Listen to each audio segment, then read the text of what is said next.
Welcome to the deep dive. We've got really an exceptional stack of sources today.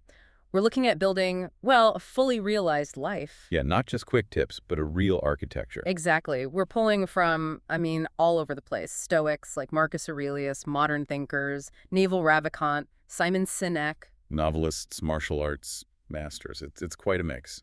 It is. And the mission here is to synthesize what they all point towards, this underlying blueprint for human flourishing. And what's really striking is that it's not, you know, straightforward. It's about integrating things that seem opposite. Like what, specifically? Well, like needing deep calm and being ready for super fast action. Right. Or focusing intensely inward on yourself, but ultimately living for outward contribution. It's a real synthesis. Okay, let's dive into that. So where do we start?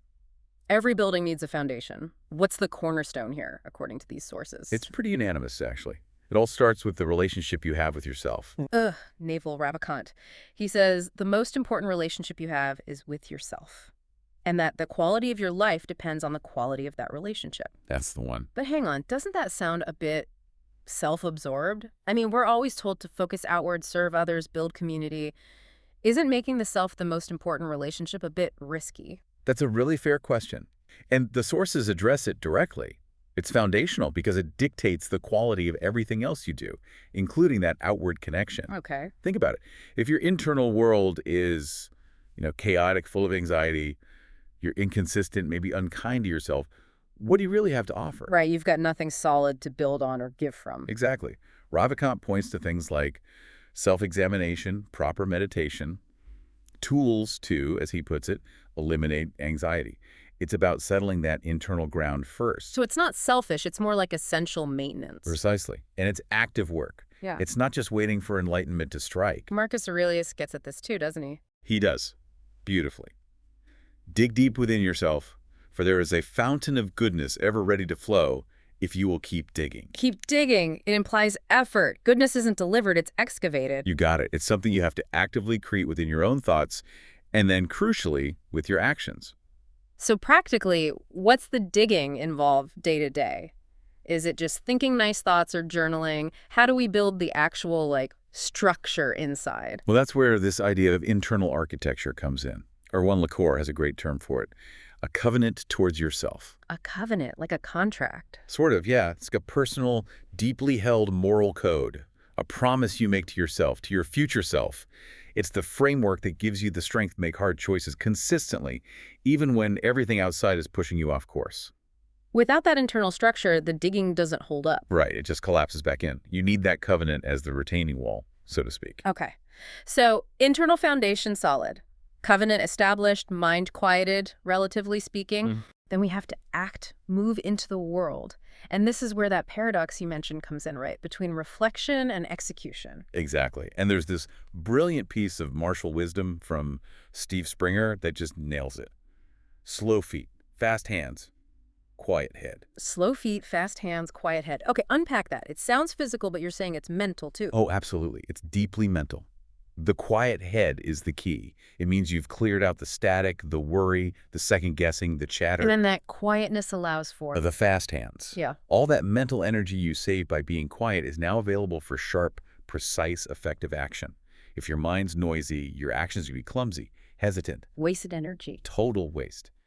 So real mastery in anything seems to involve this ability to stay internally still while acting decisively and quickly. And that quiet head, it comes from preparation too, right? Definitely. Cervantes said, "The man who is prepared has his battle half fought." Ah, That quiet confidence often comes from knowing you've done the work. but you can't just prepare forever. No, that's the trap. Preparation is the groundwork, not the destination. You have to actually do the thing. Which is tough today with all the distractions. Yeah. This brings up Anna Lemke's point about boredom, which feels really countercultural. It really does. She says, boredom is necessary and important work. When we're constantly chasing stimulation or our passion. We're avoiding the real work. Often, yeah. Yeah. Lemke suggests we stop frantically searching for that passion, that feeling, and instead just look around and ask, what actually needs to be done? Huh. So boredom creates space for reality to kick in.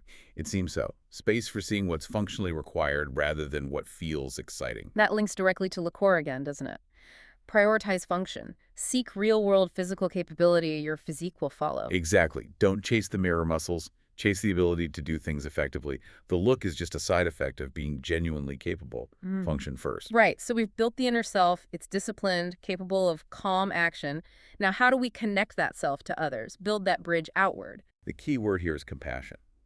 And Lois McMaster Buchhold offers a really simple, practical starting point. What's that? She says, if you make it plain you like people, it's hard for them to resist liking you back.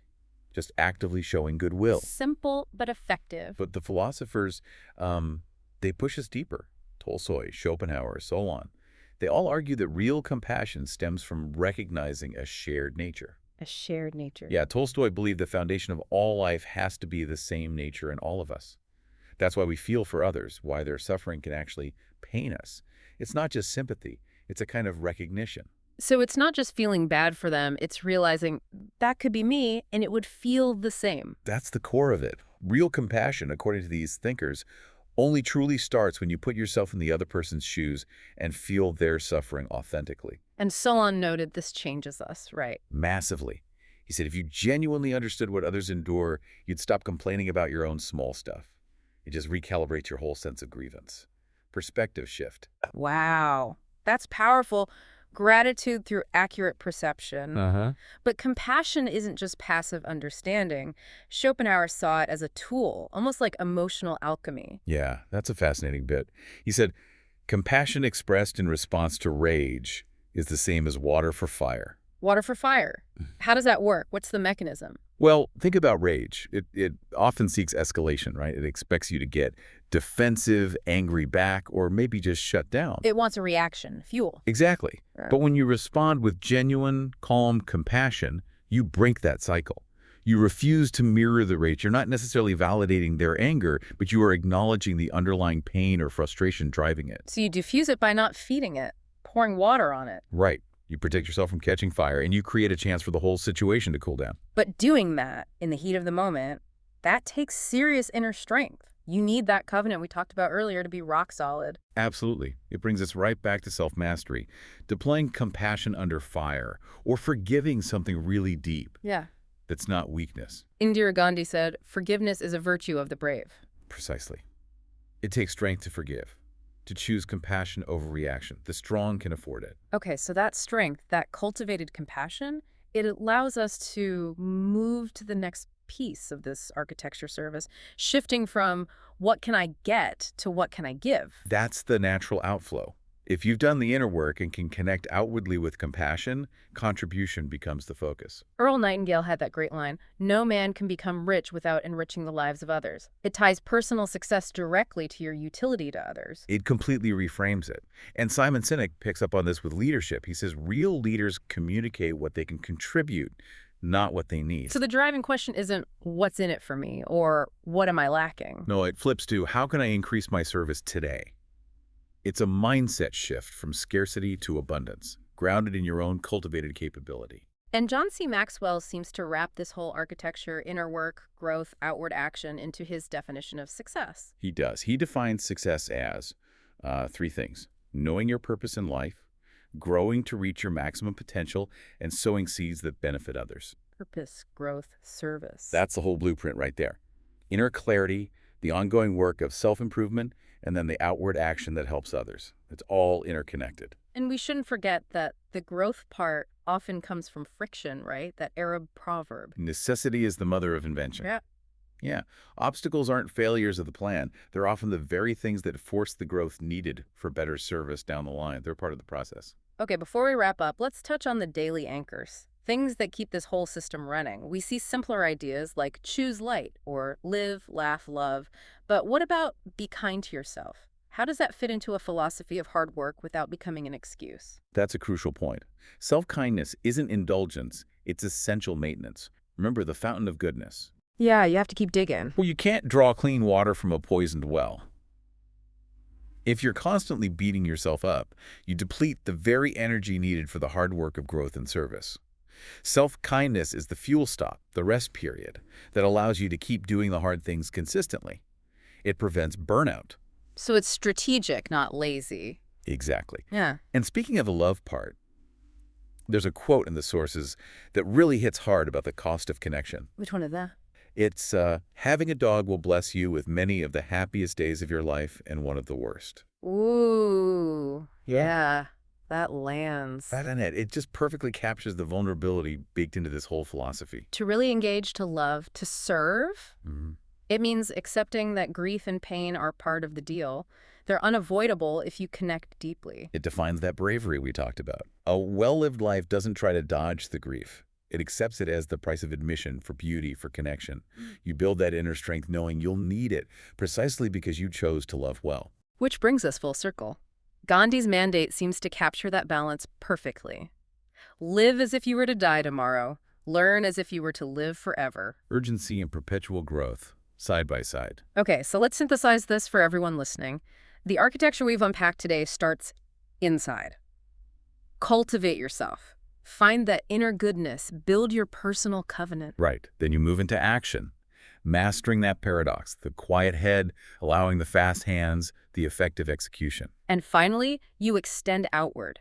Build bridges with real compassion. Shift your focus to service, to contribution. And remember, this isn't a one-time build. It's ongoing, a daily practice. You're designing a life that's always becoming, always needing maintenance and refinement. The sources make it clear. This path involves hard work, it's long, and yes, because you choose to connect and live deeply, you will face some truly terrible days. So the final thought we want to leave you with is this. Is knowing that suffering is inevitable a reason to hold back, to protect yourself from connection and service? Or is that unavoidable cost the very reason, maybe the deepest reason, to engage fully with everything you've got starting right now?